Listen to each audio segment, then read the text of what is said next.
Welcome back to Resto Nation. Today we're going to be getting the CRX up on the ramps and having a proper look underneath it and seeing what's really involved in this recommission slash restoration. And bear in mind, it's been off the road in a damp single garage for the last 2 decades. So let's hope we don't find any holes, and let's hope we don't have to get the welder out and we can stick to purely mechanical and cosmetic work. Let's go and take a look.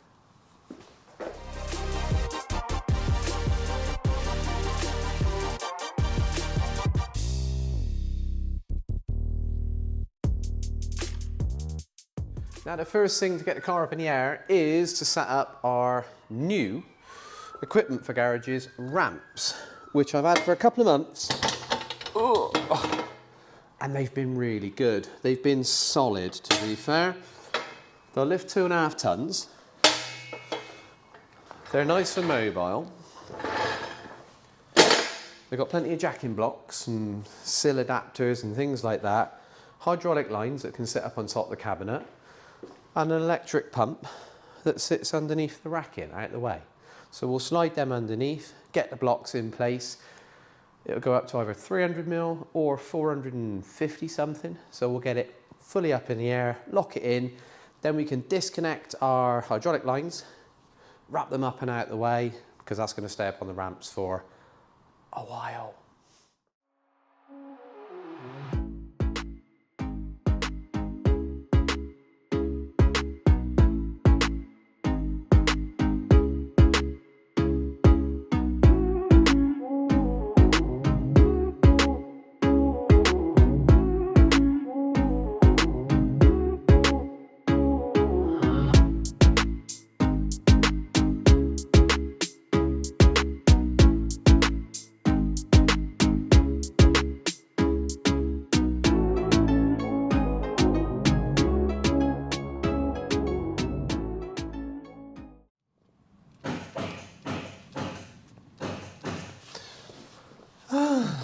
Right there where we need to be, so it's just up we go.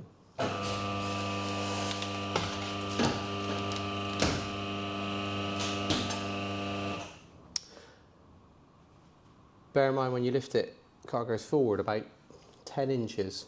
I didn't account for that. So that's our first height, wheels off the floor if you're just doing brakes, for example. And then you go up to your second height for, you know, anything when you're going to be underneath the car.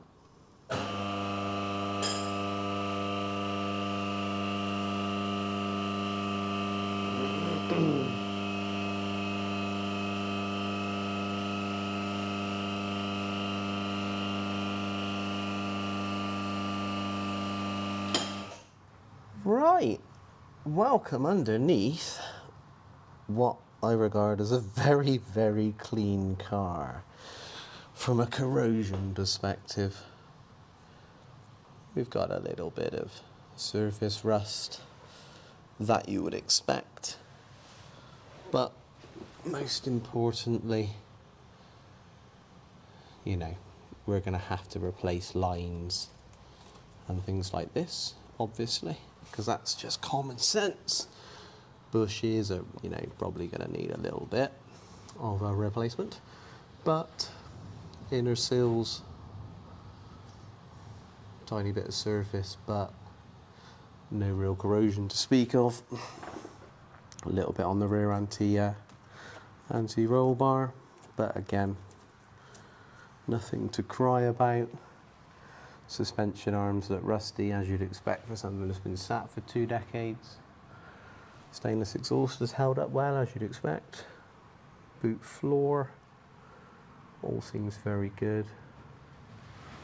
And again, over here, very, very good. Little bit of surface, but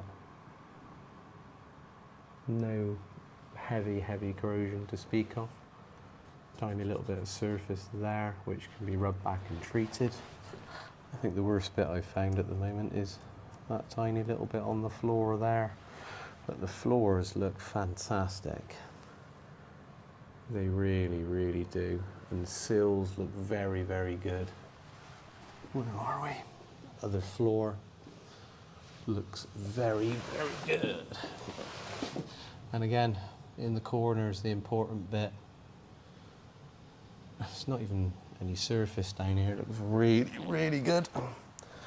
And again, down here in the corners, looks really, really good. Oh yeah.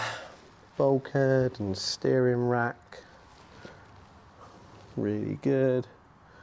Steering rack boots, intact. I'm sure we're going to find play in bushes and things like that. CV boots, intact. Both sides, no splits. Outer CV boots look good, as do this side. Lower ball joint rubbers, again, look good. You know, I mean, this rusty brakes, rusty calipers, you know what I mean? That's to be expected. Bit of a leak in between gearbox and engine, but I think that is gonna be VTEC solenoid that's leaking quite badly at the top and running all the way around. So we'll give that a clean up, change VTEC solenoid, and then we'll go from there. But under here, wow. Welder is certainly staying away. Let's have a little look at the wheels and whatnot and the suspension. Every time. Why you do it up so tight, man?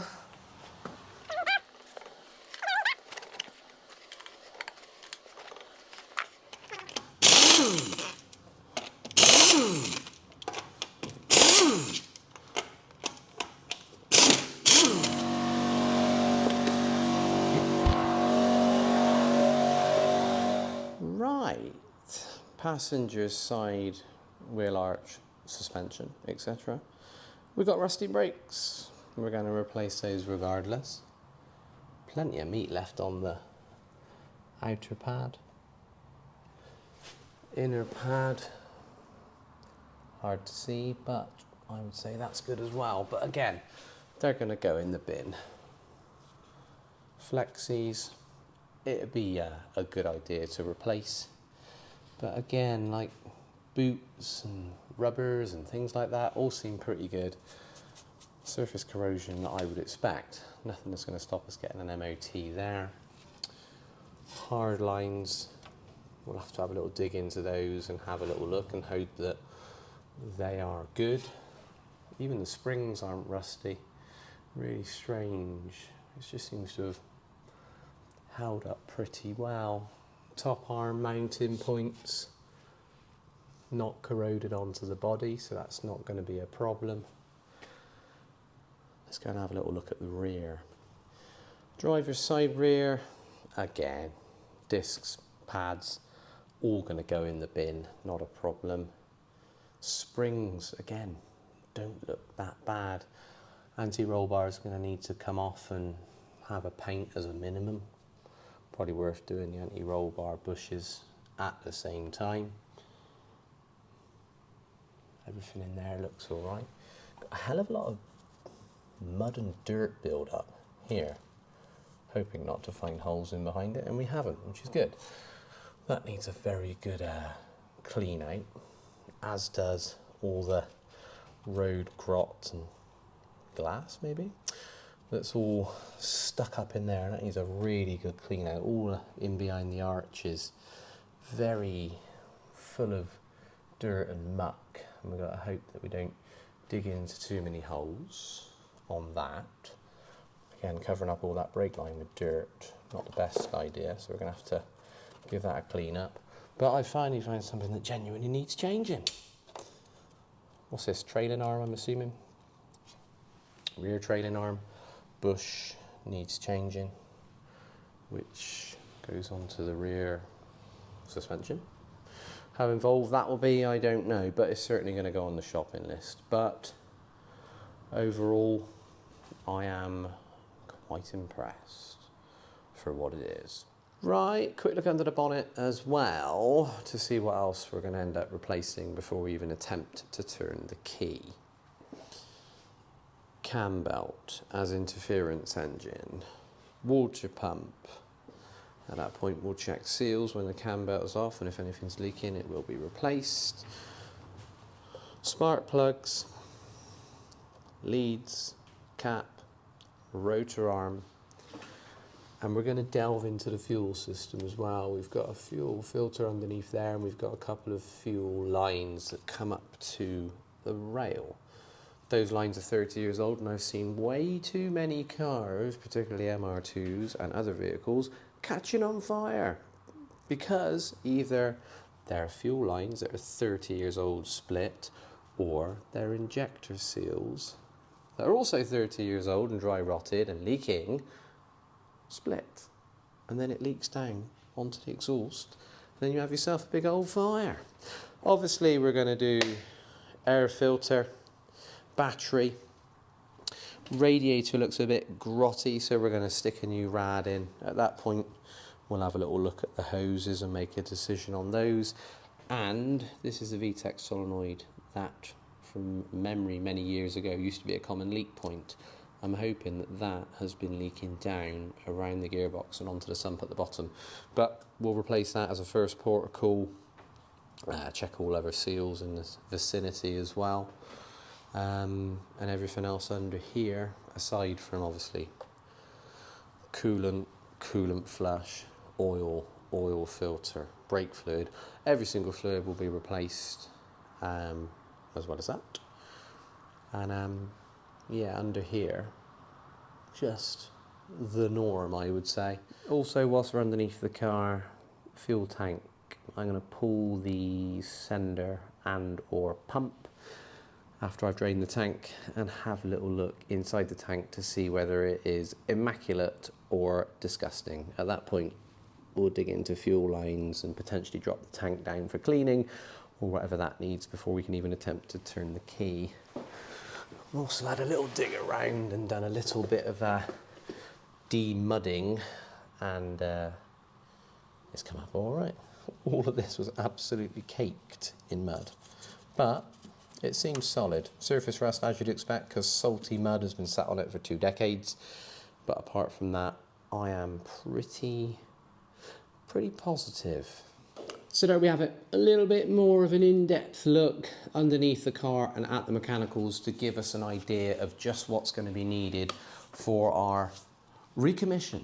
I'm saying recommission, I'm not saying restoration, because to get the car back on the road, we don't need to paint it. We don't need to do any of the little bits that make it shiny and make it pretty. Any bushes and bearings that I find along the way that need replacing when I strip the mechanicals will be replaced as well. But like I say, I'm feeling pretty positive about this. Moving forward, the 4 wheels are going to stay off the car for a couple of months, so they're going to go away for powder coating, and at that point, obviously, they're going to have 4 brand new tyres. I had a little look at the date stamps on the tyres, and a couple of them were dated mid of the year 2000, so 24 years old, so in line with when the car went off the road. So that's another little bit of corroborative evidence which supports the car going off the road probably 2003, 2004. But like I say, moving forward, I've got a lot of ordering to do, a lot of shopping to do, quite a bit of money to spend, and then we're going to crack on with some mechanical work, and also we're going to have a deep dive into the fuel system, because I've seen way too many cars from the 80s and 90s that haven't had attention paid to their fuel lines and injector seals and other things like that, and they caught on fire. And I would not like this car to catch on fire. So we're going to do a deep dive into that to hopefully make the fuel system as reliable and good as we possibly can. So there's a lot to be done, and there's a lot of parts to be ordered, but it's all positive. So we just got to hope that the postman can hurry himself up and get some parts quickly, and then we can crack on with a little bit more content. And then we'll be turning the key for the first time in 20 years, and that should be a good episode. Thank you very much for watching. See you soon.